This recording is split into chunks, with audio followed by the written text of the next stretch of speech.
네, 마태복음은 기록자가 세리 마태입니다. 예수님의 12제자 중에 하나인 세리 마태가 마태복음을 기록했습니다. 마태는 이제 동족인 유대인들에게 복음서를 기록한 거예요. 예수님 누구신지를 알려주기 위해서 동족인 유대인들에게 세리 마태가 복음서를 기록한 겁니다. 유대인들은 이제 하나님께서 구약에 약속된 이 땅에 보내시기로 약속된 그분을 기대하고 있었어요. 그분은 바로 메시아, 이스라엘 백성들을 구원하실, 해방시켜줄 참된 메시아, 신약적 표현을 하면 그리스도를 기대하고 있었습니다. 그래서 이 표현을 신학적 표현으로는 메시아 대망, 메시아 대망 사상이라고 그래요. 메시아를 크게 기대하는, 정말 간절한 마음으로 기대하고 있는 유대인들. 왜 유대인들이 예수님을 그대로 그렇게 기다려하고 있을까? 메시아를 그렇게 기대하고 있을까? 그리스도를 왜 기대하고 있을까라면 그들의 역사를 보면 좀 이해가 돼요. 왜 그들이 구원자를 그렇게 기대하고 있을까? 왜 그들이 간절히 우리를 구원하시고 해방시켜 주시고 우리의 하나님이 보내시기로 약속된 그 메시아, 곧 그리스도를 이 땅에 보내시기로 약속한 그분을 왜 기다리고 있을까? 그것은 바로 이스라엘 백성들이 우상 숭배와 죄 때문에 하나님의 심판을 받게 되죠. 그러니까 하나님 온전히 섬겼으면 좋았는데 이스라엘 백성들의 역사를 보면 항상 우상의 역사예요. 하나님을 떠나서 하나님을 배반해서 그들이 우상 숭배하고 죄악을 짓고 있는 사람들. 그래서 하나님이 이 민족들을 통해서 이스라엘 백성들을 심판하세요. 깨우쳐 주세요. 그 대표적인 게 북이스라엘은 BC 기원전 722년에 아수르 제국에 의해서 멸망을 당합니다. 그리고 그의 식민지가 돼요. 북쪽 이스라엘은 아수르에 의해서 식민지가 되죠. 그리고 아수르는 바벨론에 의해서 정복당하는데 남유다는 BC 586년에 바벨론에 의해서 멸망을 당해요. 바벨론의 2대 왕이었던 느부갓네살 왕이 쳐들어옴으로써 남유다가 완전히 패망을 합니다. 그러니까 남유대가 패망당하고 우리가 성경에 가장 중요했던 예루살렘이 완전히 파괴돼요. 그 수많은 사람들이 전쟁 가운데 목숨을 잃게 되고 그리고 하나님께서 지어졌던 하나님의 성전이 완전히 파괴됩니다. 그리고 이스라엘 백성들이 대부분 상당수 아주 뛰어난 왕족부터 시작해서 고위 관리부터 똑똑한 모든 사람들, 좀 지배계급이라고 할 만한 모든 사람들은 다 포로로 잡혀갑니다.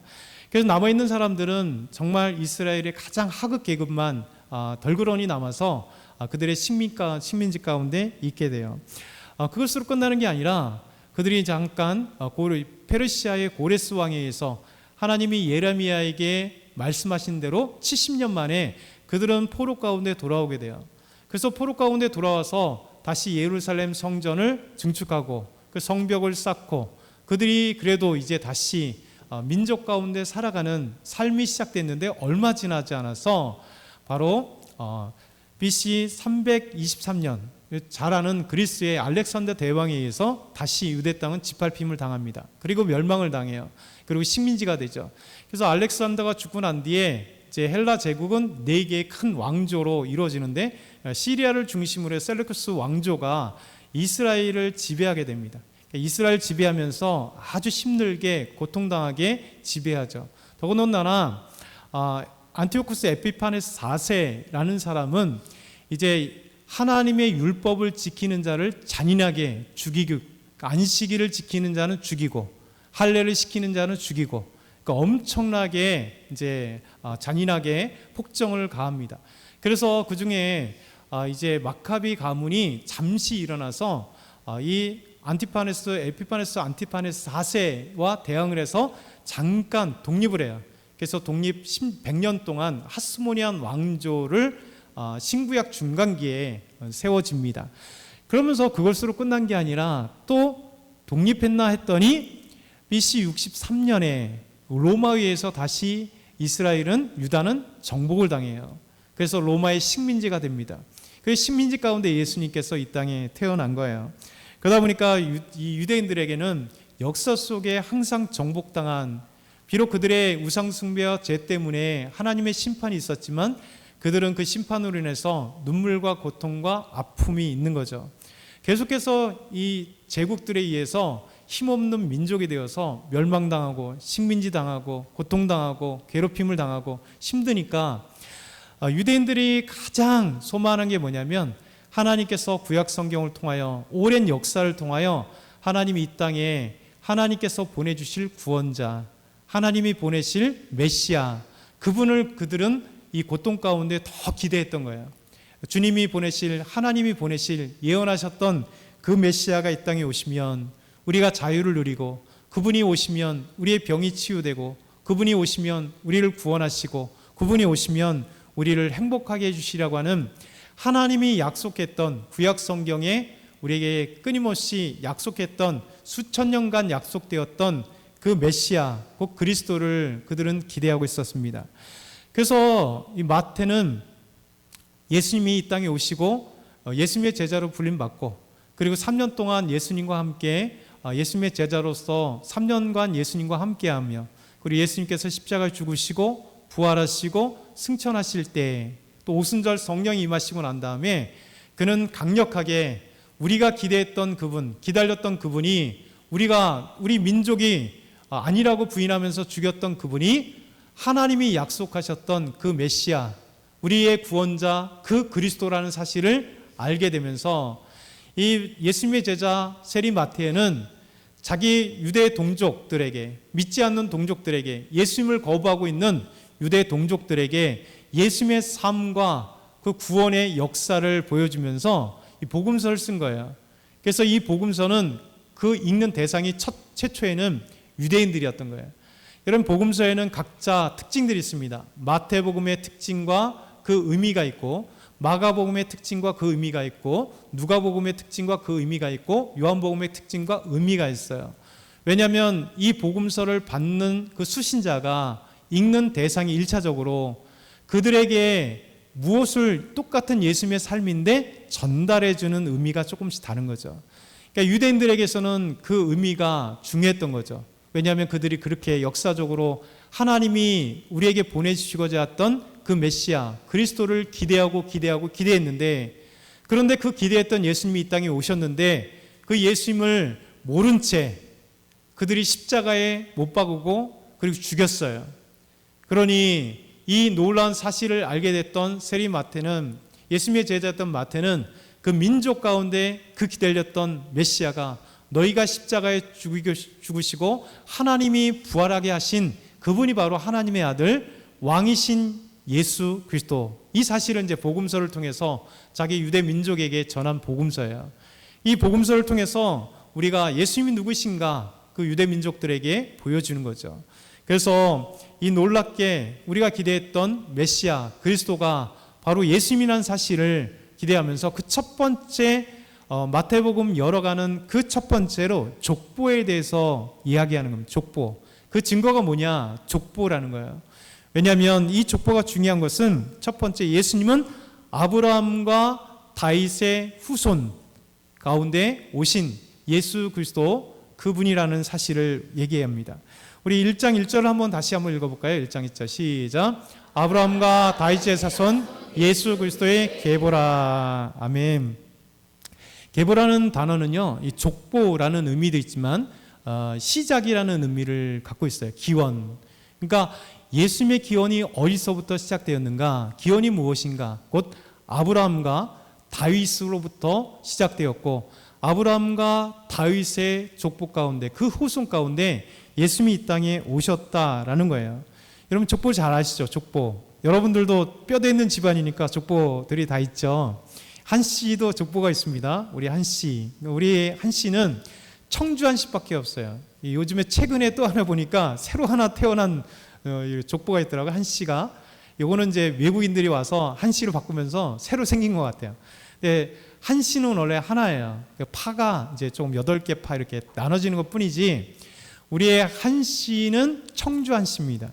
우리의 시조는 한난이라고 하는 분이에요. 우리 시조, 그 한난에 부모님도 있었겠지만 모든 시조는 어떤 특별한 사람에 의해서 그 씨가 이제 시조가 생기는 거예요. 그래서 한란은 개국공신입니다. 어디 개국공신이냐면 고려의 개국공신으로서 한란이 큰 이제 땅을 분영이었는데 결국 이제 개국 공신이 되면서 이제 청주한 씨의 시조가 되는 거예요. 그러니까 청주한 씨의 시조에 저는 이제 31세 손입니다. 그래서 저는 숫자 돌림인데 31세 손이 숫자 돌림, 30세 우리 아버님 때가 석자 돌림, 저희 밑에가 이제 상자 돌림이에요. 그러니까 우리 아이들 보면 세진이 세연인데 상자가 없네. 그러니까 돌림자를 안 썼기 때문에 마치 세자가 돌림인 것 같은데 상자가 돌림이에요. 그러니까 족보를 보게 되면 내가 몇 세 손인지, 우리 시조가 누구인지, 어떤 공파인지, 어떤 파인지 알게 되고, 이 족보라는 게 그런 걸 얘기하는 겁니다. 뼈대 있는 집안이다. 나는 누구이다. 나는 어디의 가문이고 우리 조상들은 누구이고 그 조상들 가운데 우리 아버지는 누구고 이런 것들이 기록된 것이 족보예요. 그래서 족보라는 것은 바로 그 기원과 그가 누구인지를 보여주는 아주 중요한 작업을 해요. 그래서 마태복음을 통해서 첫 마태복음을 여는데 우리가 처음 마태복음 읽을 때 제일 지루했던 게 이 족보가 나오는 거잖아요.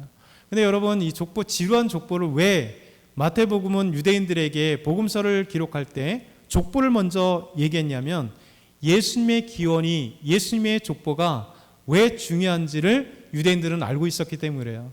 왜냐하면 이 땅에 하나님께서 구약 성경을 통하여 보내주실 구원자, 그 메시아 곧 그리스도가, 그 그리스도는 어디서 나오냐, 이 사실을 우리에게 하나님이 예언하심으로 우리에게 성경을 통해 보여줬거든요.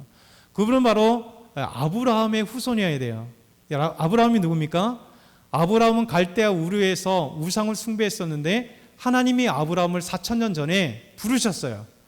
그래서 아브라함을 부르시면서 믿음의 시조, 믿음의 시작이 되게 됐어요. 그래서 믿음의 아버지가 아브라함입니다. 아브라함을 통해서 이삭을 낳고 약속의 자녀 이삭, 그리고 손자 야곱, 그리고 12지파였던 12아들이 나오면서, 여러분 그래서 아브라함이 믿음의 시작이요 유대인의 이스라엘의 시작 시조가 아브라함이에요. 그래서 하나님이 약속했던 그 메시아 그리스도 구원자는 아브라함의 후손에서 나와야 되기 때문에, 그리고 이스라엘 백성들은 유대인의 가장 중요한 시조, 그의 시조가 아브라함이기 때문에 아브라함과 이렇게 나오는 거예요. 족보를 시작할 때 아브라함과, 청주한 씨의 시조는 한란이라는 사람이, 그 아버지도 있었지만 한란이라는 분을 통해서 청주한 씨의 시작이 된 것처럼 믿음의 시작이, 유대인의 시작은 아브라함의 아버지가 데란데도 데란은 잘라버리고 아브라함의 시작을 통해서 믿음의 시작, 유대인의 시조가 아브라함이다, 이렇게 얘기하는 거예요. 그래서 아브라함과 그리고 아브라함의 후손 중에 다윗의 자손 가운데 하나님이 이 땅에 메시아를 보내신 그분이 예수입니다 라고 얘기하는 거예요. 하나님은 아브라함의 아들 이삭, 그리고 이삭의 아들 야곱은 12아들을 낳았는데 이 12아들에게 이제 마지막으로 죽기 직전에 12아들을 다 모아놓고 축복 기도를 합니다. 그런데 놀랍게 축복 기도를 하는데 그 축복 기도 가운데 유다에게 대해서 예언의 말씀의 축복 기도가 있어요. 이것이 창세기 49장 10절의 말씀입니다. 우리 한번 같이 읽어보겠습니다. 시작. 규가 유다를 떠나지 아니하며 통치자의 지팡이가 그 발 사이에서 떠나지 아니하시기를 실로가 오시기까지 이르리니 그에게 모든 백성이 복종하리로다. 아멘. 아브라함의 손자였던 야곱이 12아들을 놓고 기도하는데 이 12아들에게 하나하나 손을 머리에 대고 축복 기도를 해줍니다. 당시의 축복 기도는 곧 그 기도대로 응답되는 거예요. 그러니까 12아들들에게 축복 기도를 하는데 유다에게 축복 기도를 하는데 놀랍게도 어떤 기도가 있냐면 유다에게는 규, 그리고 통치자의 지팡이가 유다 가운데 있을 것이다. 규와 통치자는 통치의 지팡이는 왕을 상징합니다. 이게 대표적인 게 이제 이집트에 이렇게 딱 보면 이제 바로가 보면 이게 통치자의 지팡이를 양쪽에 가지고 있잖아요. 약간 의미는 다를 수 있지만 통치자의 지팡이 이겁니다. 그래서 양쪽 규와 홀, 옛날 성경은 홀, 통치자의 지팡이가 바로 유다의 후손 가운데 나온다. 왕이 유다의 후손 가운데 나온다라고 말씀하세요. 그러면서 하나님이 유다 지파 가운데 유다 땅에 있었던 베들레헴 가운데 다윗을 택하심으로, 유다 지파의, 유다의 후손 가운데 하나님이 다윗을 택하심으로 이스라엘의 왕을 삼습니다. 그래서 다윗에게 사무엘 하 7장에 보면 내 후손 가운데 계속 왕이 나올 것이고, 그리고 내 후손 중에 한 사람이 영원하게 너의 왕자, 왕위를 세울 거다. 그러니까 인간적 육신적인 이스라엘의 왕위가 아니라 하나님이 부여하시는 영원한 왕을 주실 것이다. 하나님께서 다윗에게, 사무엘 하 7장에 이게 다윗 언약이라는데 하나님이 언약을 말씀하고 계세요. 그래서 우리 주님께서 다윗에게 다윗의 후손 가운데 이 땅을 구원하실 메시아가 오실 것이다. 아브라함과 그리고 유다 지파에게, 유다 지파의 자녀인 다윗의, 또 다윗의 지파 그 계복 가운데 하나님이 이 땅을 구원하실 메시아, 그가 오실 것이다. 그리스도가 이 땅에 오실 것이다 라고 말씀하세요. 이게 바로 하나님의 약속이요 하나님의 계시입니다. 하나님이 야곱에게 이 기도를 통하여 예언하신 말씀이 지금으로부터는 3800년 전에, 예수님이 오시기 전에, 성경을 보니까 긴 세월 같지 않죠. 예수님이 오기 전에 야곱은 약 1800년 전에 하나님께서 야곱이 유다를 기도하는 가운데 1800년 후에 예수님이 이 땅에 오실 것에 대한 놀라운 예언의 메시지를 우리에게 전달해 주신 거예요. 그래서 여러분, 예수님께서 이제 이 땅에 오시고 구원 사역을 시작할 때 놀라운 일이 벌어지는데요. 예수님의 제자들도 몰랐는데 한 사람 한 사람씩 예수님을 만난 믿음의 고백을 이렇게 해요. 마태복음 9장 27절 우리 한번 같이 크게 읽겠습니다. 시작.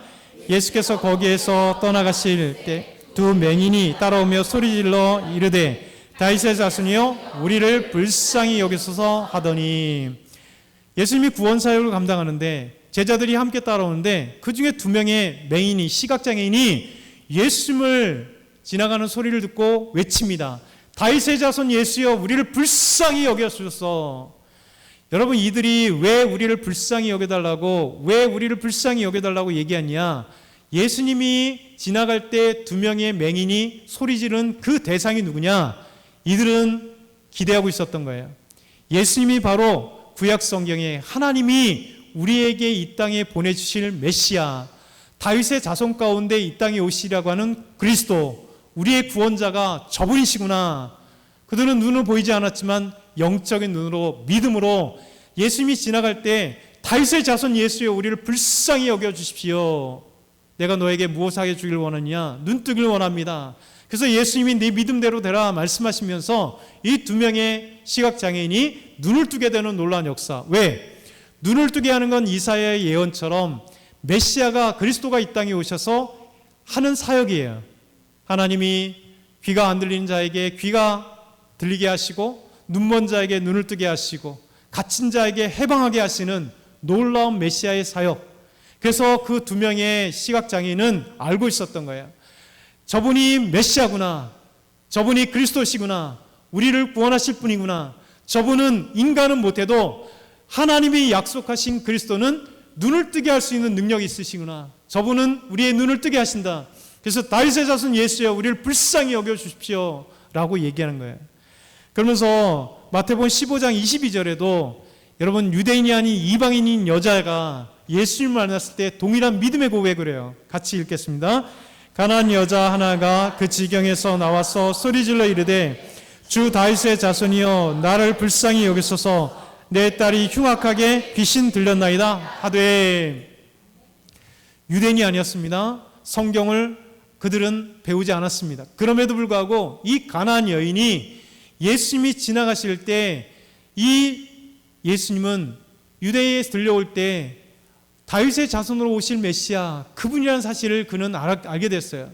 그러면서 예수님이 지나갈 때 예수님, 주 다윗의 자손이여 나를 불쌍히 여겨주십시오. 내 딸이 흉악한 귀신에 들렸습니다.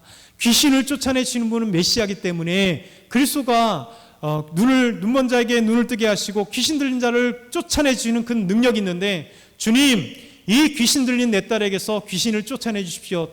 당신은 그리스도십니다. 다윗의 자손이십니다. 이렇게 고백한 거예요. 여러분, 이것이 얼마나 위대한 고백인지 모릅니다. 성경을 모르면, 구약 성경을 믿지 않으면 감히 고백할 수 없는 아름다운 믿음의 고백이에요. 예수님께서 이제 십자가에 죽으러 가실 때, 예루살렘의 승리에 입성하실 때, 나귀 새끼를 타고 들어가실 때, 사람들이 예수님을 환호할 때 그가 바로 다윗의 자손인 것을, 곧 메시아인 것을 환영합니다. 우리 마태복음 21장 9절 같이 읽겠습니다. 시작. 앞에서 가고 뒤에서 따르는 무리가 소리 높여 이르되 호산나 다윗의 자손이여 찬송하리로다. 주의 이름으로 오시는 이여 가장 높은 곳에서 호산나 하더라. 호산나, 주님을 찬양합니다 라고 고백할 때, 호산나도 시편에 나오는 메시아가 오실 때 아름답게 찬양 드릴 게 호산나예요. 그들은 예수님이 이 땅에 오실, 하나님이 보내실 메시아, 곧 그리스도라는 사실을 기대하면서 호산나 다윗의 자손 예수여, 호산나 다윗의 자손 예수여 하면서 주님을 찬양하면서 예수님 앞에 나온 거예요. 여러분, 성경을 통해서 우리에게 이 사실을 얘기해 주는 겁니다. 마태는 그의 동족인 유대인들에게 하나님이 구약 성경을 통하여 이 땅에 보내실 메시아 그리스도는 아브라함의 후손이요 유다의 후손이요 유다의 자손인 다윗의 후손으로 이 땅에 오실 왕이신 그분이 오실 것이다.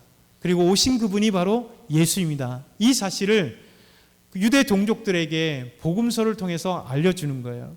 그래서 이 복음서의 첫 번째 이 족보는 유대인들에게 있어서 너무나 중요했던 사실이에요. 그래서 이 놀라운 사실을 보여주는 거죠. 여러분, 성경은 허투루 기록된 게 아닙니다. 우리에게 놀라우게 예수 그리스도 생명의 주님을 알려주시기 위하여 전해주는 첫 번째 족보가 이 의미를 담고 있습니다.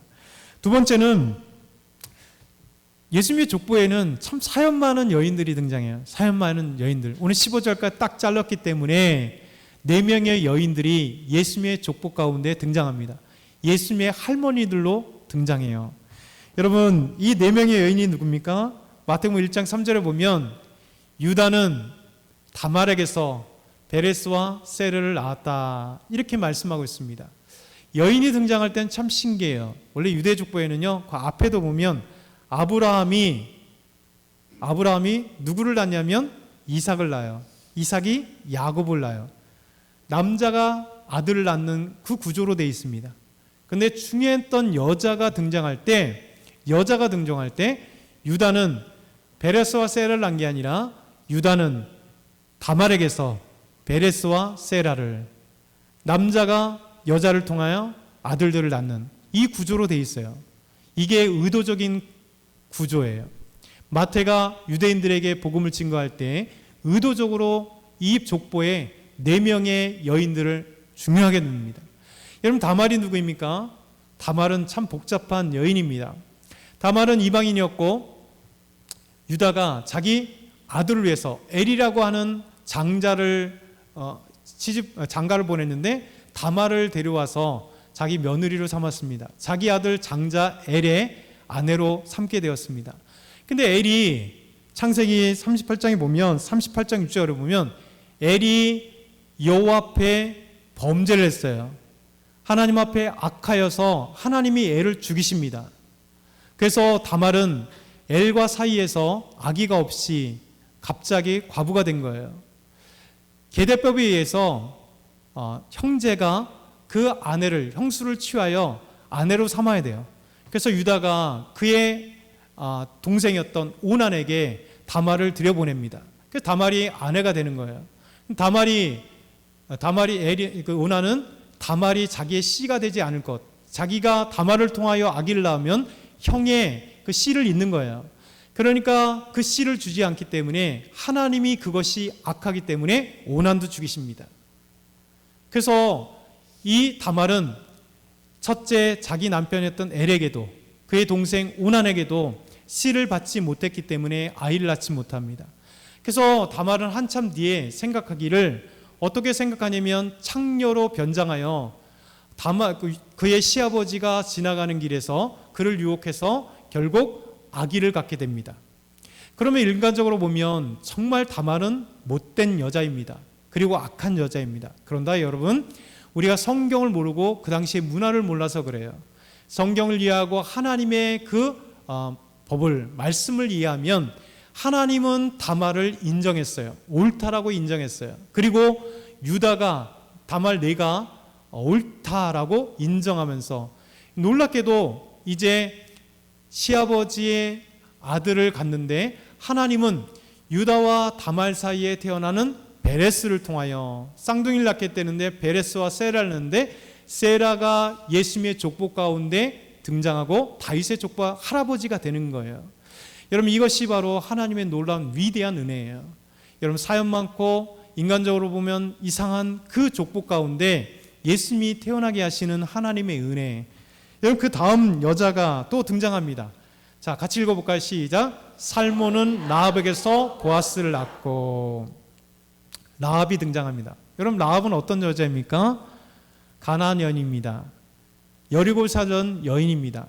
여리고에서 기생 라합입니다. 그러니까 창녀였습니다. 여리고 사람들을 상대하고 여리고를 지나가는 많은 상인들을 상대하는 기생, 그분이 라합이었습니다. 근데 유대인들이, 이스라엘 백성들이 여호수아와 함께 이제 요단 동편에서 들어와서 요단강을 지나 여리고 옆에 길갈에 진을 쳤습니다. 그리고 이스라엘 백성들은 여리고를 치려고 요단 동편에서 2명의 정탐꾼을 보냅니다. 그리고 이 2명의 정탐꾼이 들킬 것 같은데 들어간 곳이 기생 라합의 집이었어요. 근데 기생 라합은 여러분 들었어요. 저 요단 동편에 이스라엘 백성들이 누구인지를 들었어요. 애굽에 있을 때 이집트에서 여호와 하나님이 그들을 이끌어 나오시고 40년 광야에서 하나님이 어떻게 그들을 만나와 메추라기 먹이시고 물을 터뜨리시고 그 하나님이 역사하신 것을 소문을 통해서 라합이 듣게 됩니다. 그리고 요단 동편에 시온과 옥을 어떻게 정복했는지 하나님이 역사하신 것을 알게 됩니다. 그리고 이 땅을 하나님께서 이스라엘 백성들에게 주셨다는 사실을 알아요. 여리고 사람들은 들었습니다. 그러나 여리고 사람들은 문을 꽁꽁 닫고 이스라엘 대적했지만 기생 라합은 2명의 정탐꾼을 살려주시고 그 정탐꾼을 피하게 하면서 그들에게 약조를 받습니다. 당신들이 이 여리고를 정복할 때 나와 우리 가족들을 살려주십시오. 기생 라합이었지만 그는 여호와 하나님을 믿고 그리고 여호와 하나님을 신뢰하여 그 가운데 하나님의 은혜를 받았던 사람이 라합이에요. 여러분, 인간적으로 보면 그는 창녀였습니다. 여러분, 수많은 남자들을 상대할 수밖에 없는 여인이었어요. 그런데 놀랍게도 그 여인이 하나님의 손에 이끌려서 이스라엘 백성들을 여리고를 정복하고 가나안 땅에 들어가게 하시는 그 결정적인 일을 열어준 사람이 라합입니다. 여러분, 이 라합이 살몬과 결혼했어요. 그리고 여러분, 룻기에 잘 아는 이 보아스라고 하는 인물, 이 보아스가 그의 보아스의 어머니가 바로 기생 라합이 되는 거예요. 다음 장을 보면요, 자, 보아스는 룻에게서 오벳을 낳고 오벳은 이새를 낳고 이새는 그 다음 다윗을 낳게 되는 겁니다. 여러분, 놀랍게 다음 라합의 며느리가 되는 사람이 누굽니까? 보아스의 아내가 되는 사람은 룻입니다. 이 룻은 잘 알죠? 룻은 엘리멜렉과 나오미의 며느리입니다. 엘리멜렉과 나오미가 베들레헴을 떠나서 기근 때문에 모압 땅에 가게 됩니다. 그래서 그 모압 땅에서 2 아들을 모압 여인과 결혼시켜요. 그런데 룻은 자기 남편이 죽게 됩니다. 그리고 시아버지도 죽게 돼요. 그래서 다시 자기 동족이었던 모압으로 갈 수 있었음에도 불구하고 시어머니 나오미와 함께 유대 땅 베들레헴에 오게 됩니다. 그 이유는 뭐냐면 당신의 하나님이 내 하나님입니다. 그와 함께 살면서 모압 여인이었던 룻이 바로 여호와 하나님을 알게 되고 시어머니의 모습을 통해서 하나님을 마음에 품고 믿게 된 거예요. 그래서 비록 내 남편은 없어도 내가 시어머니를 모시면서 살아보리라고 하는, 그래서 그 결단을 갖고 시어머니 나오미와 함께 유대 땅 베들레헴으로 오게 됩니다. 그곳에서 보아스를 만나게 되고 하나님이 보아스와 결혼하게 하심으로 다윗의 조상이 되게 하는 놀라운 은혜를 경험하며, 여러분, 이 3명의 여인이 다 누구라고요? 이방 여인들, 유대인이 아니었습니다. 가나안 여인, 모압 여인, 그리고 또 다말도 가나안 여인, 이방인이었으면서 하나님을 몰랐던 그들이 하나님을 되게 되면서 그들의 직업은 라합은 기생이었습니다. 창녀였습니다. 그러니까 여러 가지 인간적으로 보면 천하고 연약하고 정말 버림받을 것 같은데, 여러분 이것이 예수님의 족복 가운데, 그리스도의 족복 가운데 하나님이 쓰시는 놀라운 은혜예요. 마지막 여인은 누굽니까? 1장 6절 같이 읽겠습니다. 시작. 다윗은 우리아의 아내에게서 솔롬을 낳고. 다윗은 우리아의 아내에게서, 밧세바의 이름을 마태복음은 제합니다. 우리아의 아내에게서, 그 밧세바예요. 여러분 밧세바는 또 누굴까요? 이 여인은 헷사람이었던, 히타이트 사람이었던, 지금의 투르키예가 히타이트예요. 그러니까 우리 성경에는 헷으로 이렇게 번역을, 한글에는 헷으로 번역하는데 영어는 히타이트라고 나와요.